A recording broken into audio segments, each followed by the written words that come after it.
Hey guys, rock music is dead.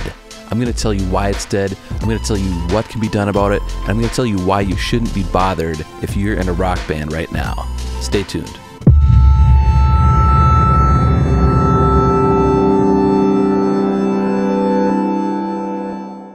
Hey guys, Aaron Geezy here, bringing you the Geeztown perspective, and today I'm going to talk about why rock is dead.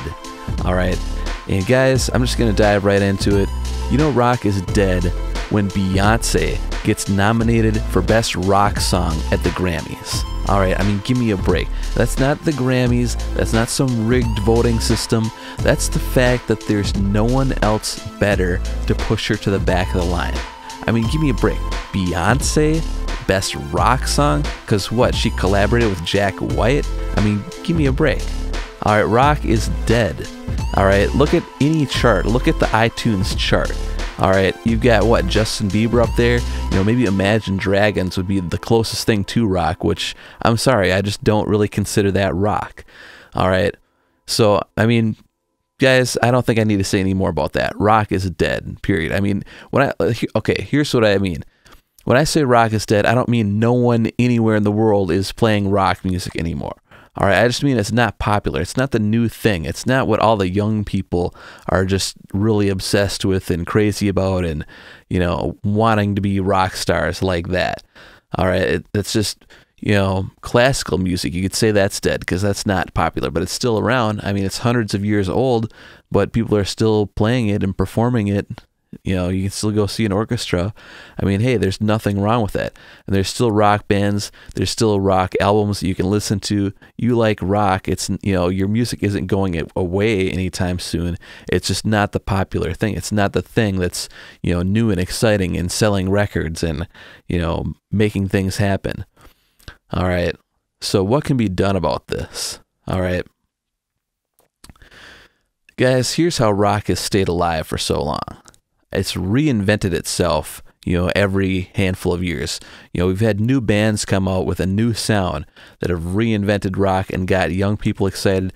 You know, pretty much the opposite of what's happening right now.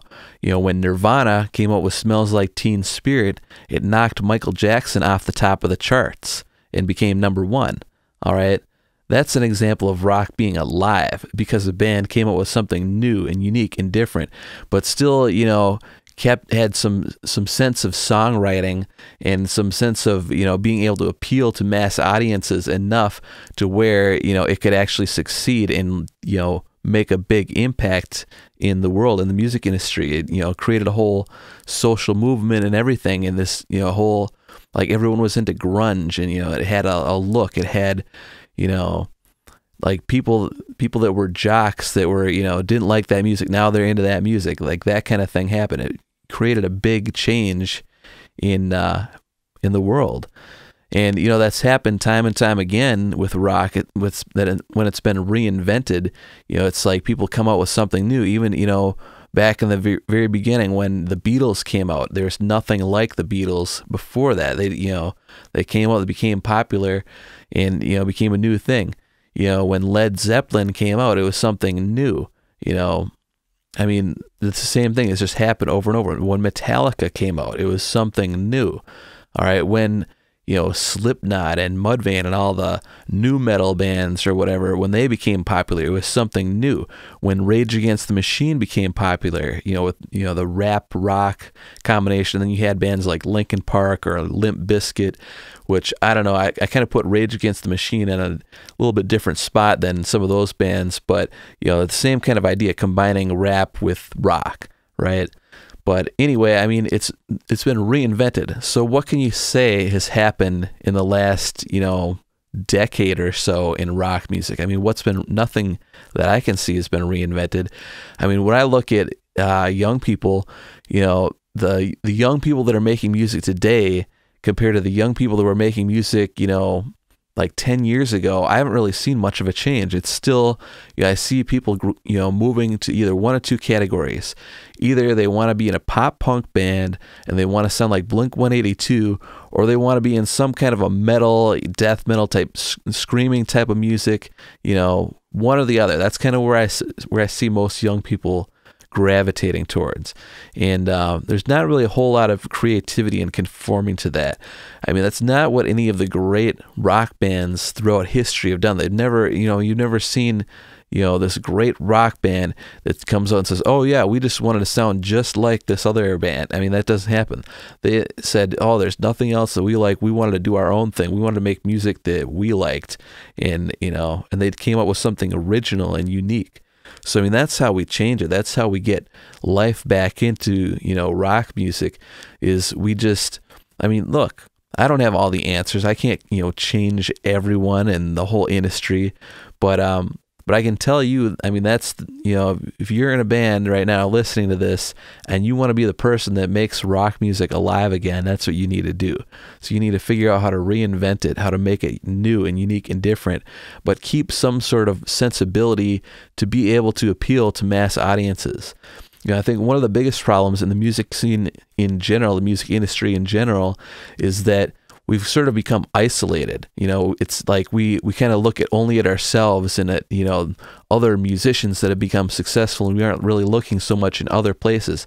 I mean, it's like, it's this weird thing where, other businesses, it's okay to just be honest and be like, yeah, I want to succeed. I want to make money. I want my business to be successful. You get in the music industry and it's like, oh, don't do it for money. That's evil. That's bad.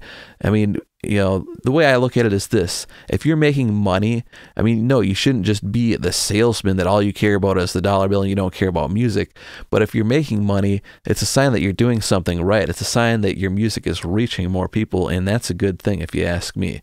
It's a sign that, hey, if you're making money, you can afford to, spend all your time doing music, spend your money, on recording gear or going to the studio or, making music videos or doing the creative things that you want to do.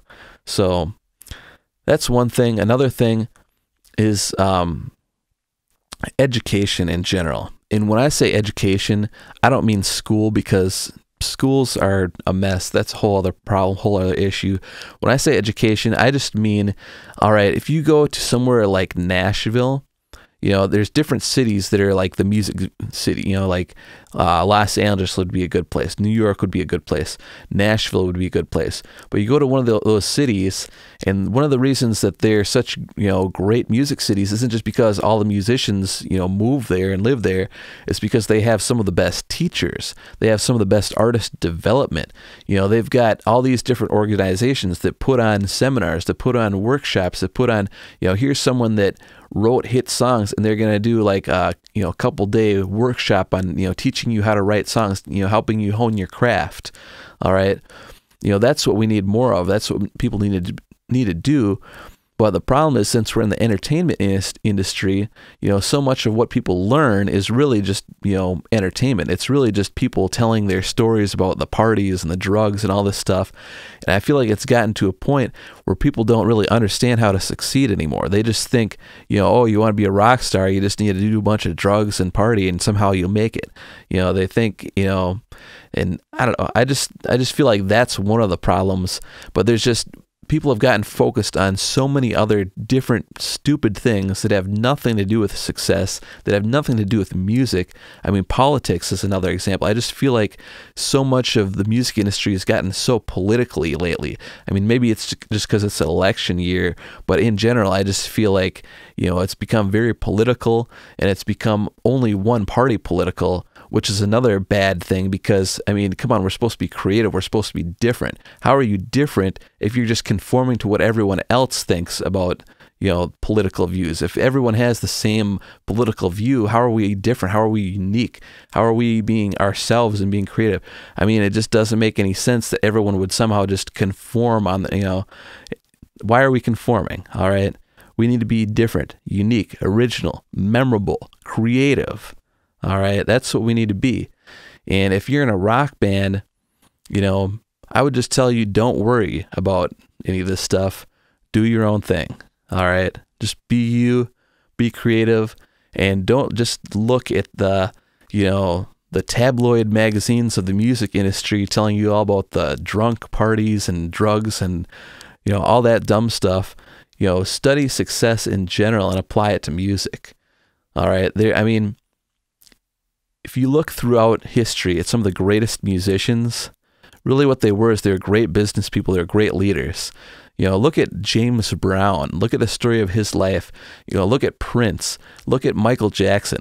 Look at, you know, I mean, maybe I'm not out talking about all rock artists here, but most of them were just very demanding, very high standards of excellence, very like strong work ethics, you know, kind of people. They weren't just hanging out and partying and whatever. You know, that's what, you know, all the movies and tabloids and magazines would like you to think, because they're just trying to tell you a story, you know, to make money off of their magazine, to entertain you. All right, that's not really the truth. You know, if you really want to make it, you need to understand that. So anyway, that's the state of rock music. That's just my perspective. Like it, don't like it. You know, like this video, subscribe to my channel. Otherwise, I'll see you later. Hey guys, thanks for watching. I hope you enjoyed this episode of the Geeztown Perspective. I just wanted to take a minute to let you know that I don't just like talking about music, I'm also a musician. I'm a producer, I'm an artist, and I spent about the last year and a half learning how to do 3D animation so that I could make a music video for a song that I wrote called Miracle. Take a minute and check that out. I think you'll really enjoy it. Otherwise, make sure you subscribe to this channel. I'm going to be making more videos like this for you in the future, as well as new music, covers, originals, music videos, and more. So other than that, thanks again, and I'll see you later.